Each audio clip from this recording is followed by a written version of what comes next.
Good morning sa mga nasa Pilipinas. Hi guys, it's March 16, 2025 karon sa Pilipinas. 5 days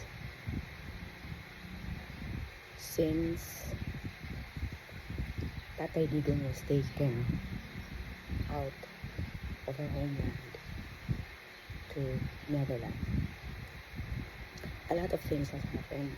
A lot of my friends sent me a private message asking why I've been so quiet on Facebook. My only active, I'd rather say very active social media platform. Pasok ko, celebrate. Pero, yeah. Since March 5, Ash Wednesday, the beginning of Lent, I turned off my Facebook and I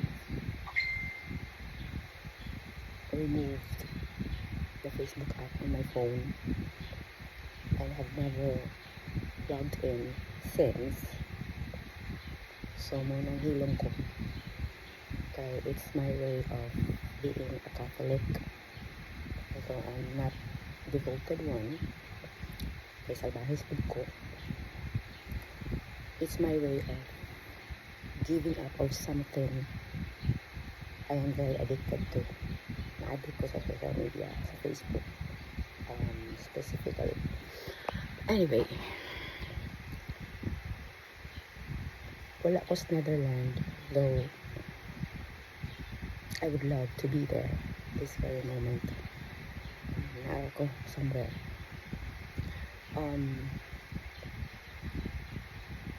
Kalma lang ta ninyo. Hilak lang ta kung dili na jud madaas kahuot dugan. Pero we should never stop praying for our country because this is what Tatay Digong wants us to do. Dili na para sa iya. Although, honestly, usa siya sa ato mga priority sa ako usa siya sa ako mga priority sa ako mga pagampo nga unta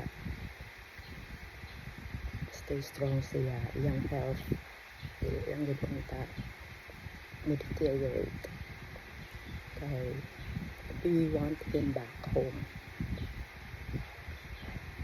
I know dili ni maabot nimo kay I am just a simple tiguang daga in the near the sub-Saharan, so tawagan na Chervachervanes Isla Pajod. Pero if ever man gani maabot ninyo mo tay pinangga kayo kanan.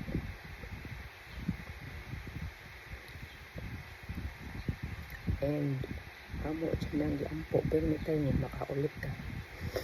Siguro di baka makaulit sa imong birthday pero karong tuig ka pero takaibaw, miracles always happen, anything is possible.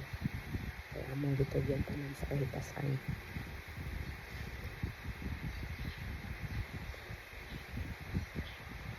Dasig lang ta guys, and di lang ta mawad-an sa ato ang paglaot pa na Philippines will be back to where Duterte brought it sa iyang time of presidency. Ayaw mo surrender o ayaw sad mo pang hasik. I believe we can conquer evil and injustice peacefully. Pwede ta magyaw-yaw, pwede ta mag-rant, pwede ta mahilak, pwede ta masyagit, pero dili na to buhaton ang gibuhat nila sa tuba. Kanya lang sa pagkakaroon. Daghang salamat and padayon ta sa pagpangga sa atong nasod Pilipinas. Kahit